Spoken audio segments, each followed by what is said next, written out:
श्री राधे राधे। भक्तों, आप श्रवण कर रहे थे गीता जी के महात्म का चिंतन, गीता महात्म चिंतन। आज आपको छठे अध्याय का महात्म सुनाया जा रहा है। श्री भगवान कहते हैं, सुमुखी, अब मैं छठे अध्याय का महात्म बतलाता हूँ, जिसे सुनने वाले मनुष्यों के लिए मुक्ति करतलगत हो जाती है। गोदावरी नदी के तट पर प्रतिष्ठानपुर पैठण नामक एक विशाल नगर है। कहीं कहीं भक्तों इस प्रतिष्ठानपुर को झूसी को प्रतिष्ठानपुर बताया गया है, लेकिन यहाँ गोदावरी नदी के तट पर बताया गया ना, इसलिए पैठण ही ज़्यादा सही माना जाएगा, क्योंकि झूसी में तो गंगा जी हैं, गोदावरी नहीं, इसलिए पैठण मानिए आप। प्रतिष्ठानपुर अर्थात पैठण नामक एक विशाल नगर है गोदावरी नदी के तट पर।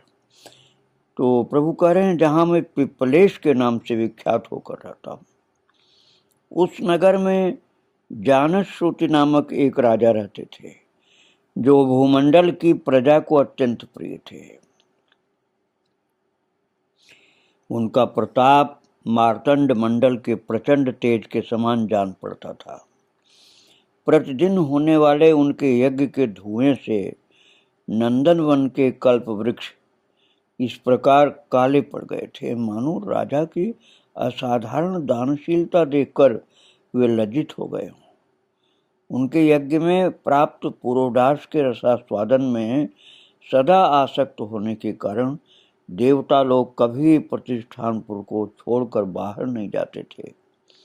उनके दान के समय छोड़े हुए जल की धारा प्रताप रूपी तेज और यज्ञ के धूमों से पुष्ट होकर मेघ ठीक समय पर वर्षा करते थे। उस राजा के शासन काल में ईटियों, जो खेती में होने वाले उपद्रव होते हैं, उनके लिए कहीं थोड़ा भी स्थान नहीं मिलता था और अच्छी नीतियों का सर्वत्र प्रसार होता था। वे बावली, कुएं और पोखरे खुदवाने के बहाने मानो प्रतिदिन पृथ्वी के भीतर की निधियों का अवलोकन करते थे। एक समय राजा के दान, तप, यज्ञ और प्रजा पालन से संतुष्ट होकर स्वर्ग के देवता उन्हें वर देने के लिए आए। वे कमलनाल के समान उज्ज्वल हंसों का रूप धारण कर अपनी पांखें हिलाते हुए आकाश मार्ग से चलने लगे। बड़ी उतावली के साथ उड़ते हुए वे सभी हंस परस्पर बातचीत भी करते जाते थे। उनमें से भद्राश्व आज 2-3 हंस वेग से उड़ करके आगे निकल गए। तब पीछे वाले हंसों ने आगे जाने वालों को संबोधित करके कहा, अरे भाई भद्राश्व, तुम लोग वेग से चलकर आगे क्यों हो गए? ये मार्ग बड़ा दुर्गम है, इसमें हम सबको साथ मिलकर चलना चाहिए। क्या तुम्हें दिखाई नहीं देता? ये सामने ही पुण्य कीर्ति महाराज जानश्रुति का तेज पुंज अत्यंत स्पष्ट रूप से प्रकाशमान हो रहा है। उस तेज से भस्म होने की आशंका है, अतः सावधान होकर चलना चाहिए।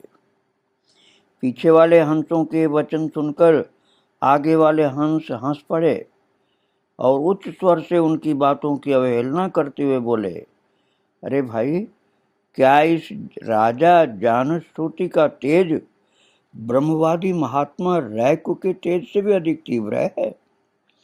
हंसों की बातें सुनकर राजा जानश्रुति अपने ऊंचे महल की छत से उतर गए और सुखपूर्वक आसन पर विराजमान हो अपने सारथी को बुलाकर बोले, जाओ महात्मा रैकु को यहाँ ले आओ। राजा का ये अमृत के समान वचन सुनकर मह नामक सारथी प्रसन्नता प्रकट करता हुआ नगर से बाहर निकला। सबसे पहले उसने मुक्तिदायिनी काशीपुरी की यात्रा की, जहाँ जगत के स्वामी भगवान विश्वनाथ मनुष्यों को उपदेश दिया करते हैं। उसके बाद वह गया क्षेत्र में पहुंचा, जहाँ प्रफुल्ल नेत्रों वाले भगवान गदाधर संपूर्ण लोगों का उद्धार करने के लिए निवास करते हैं। उसके बाद वह नाना तीर्थों में भ्रमण करता हुआ सारथी पाप नाशिनी मथुरापुरी में गया। ये भगवान श्री कृष्ण का आद्य स्थान है, जो परम महान और मोक्ष प्रदान करने वाला। वेद और शास्त्रों में वो तीर्थ त्रिभुवनपति भगवान गोविंद के अवतार स्थान के नाम से प्रसिद्ध है। नाना देवता और ब्रह्मर्षि उसका सेवन करते हैं। मथुरा नगर कालिंदी अर्थात यमुना जी के किनारे शोभा पाता है। उसकी आकृति अर्धचंद्र के समान प्रतीत होती है। वो सब तीर्थों के निवास से परिपूर्ण है। परम आनंद प्रदान करने के कारण सुंदर प्रतीत होता है। गोवर्धन पर्वत के होने से मथुरा मंडल की शोभा और भी बढ़ गई। वो पवित्र वृक्षों और लताओं से आवृत है। उसमें 12 वन हैं। वो परम पुण्यमय तथा सबको विश्राम देने वाले श्रुतियों के सारभूत भगवान श्री कृष्ण की आधार भूमि है।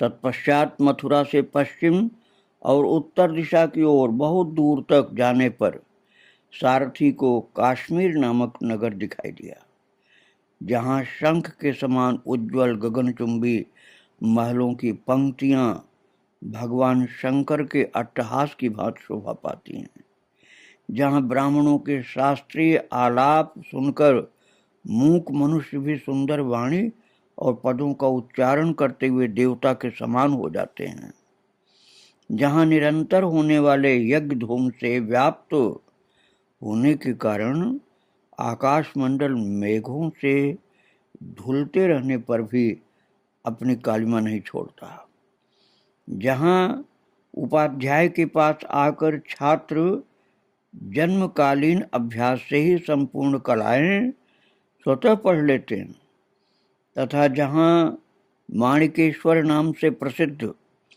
भगवान चंद्रशेखर देहधारियों को वरदान देने के लिए नित्य निवास करते हैं।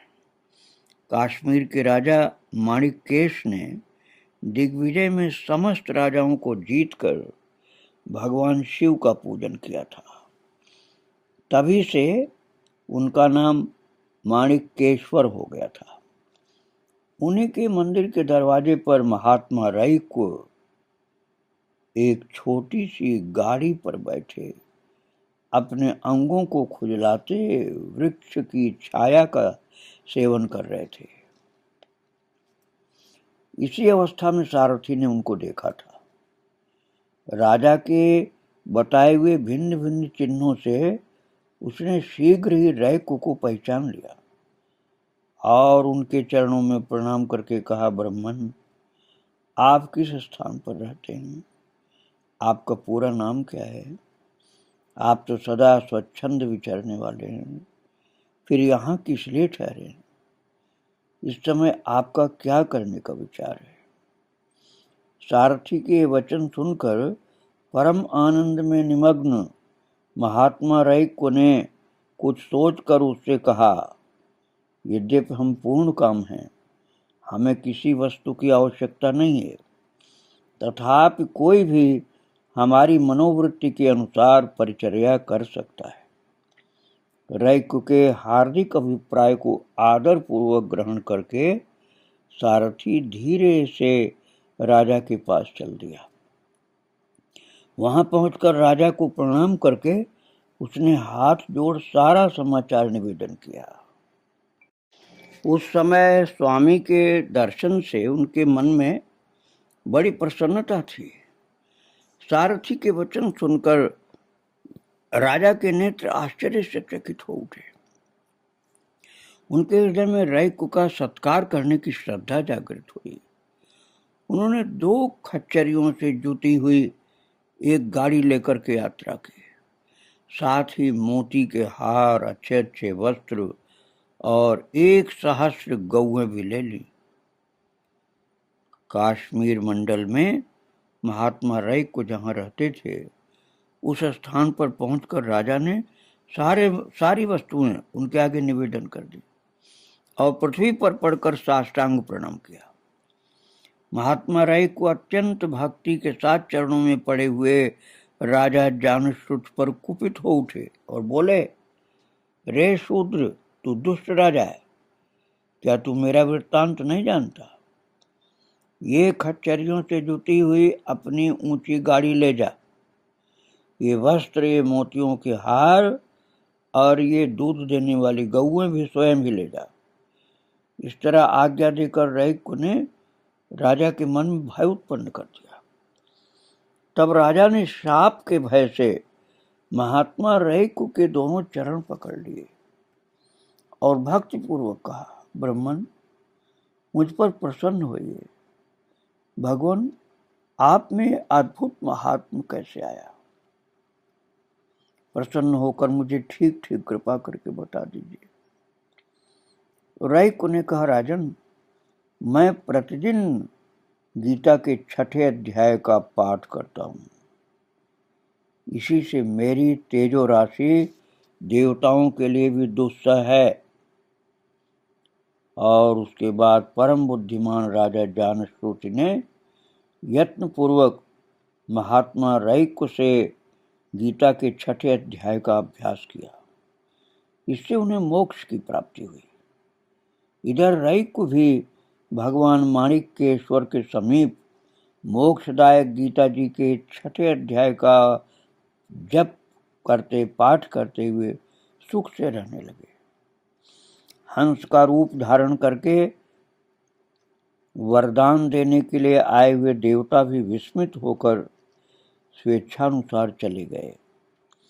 जो मनुष्य सदा इस एक ही अध्याय, 6ठे अध्याय का जप करता, पाठ करता है, वो भी भगवान विष्णु के ही स्वरूप को प्राप्त हो जाता है। इसमें तनिक भी संदेह नहीं है। इस प्रकार से भक्तों, स्वयं भगवान वेदव्यास जी ने 6ठे अध्याय का महात्म्य बतलाया है। इस बात को समझ करके, इस महिमा को समझ करके हम लोगों को भी गीता जी के 6ठे अध्याय का निष्ठापूर्वक, श्रद्धापूर्वक, भावपूर्वक पाठ करना चाहिए और जीवन को पवित्र बना लेना चाहिए। आगे आप कल श्रवण करेंगे 7वें अध्याय का महात्म्य। आज हम प्रभु को और उनके भक्तों को प्रणाम करके यहीं विराम दे रहे हैं। श्री राधे राधे। जय जय श्री राधे श्याम। जय जय श्री सीताराम। वृंदावन बिहारी लाल की जय। राधा रानी की जय। श्री राधे।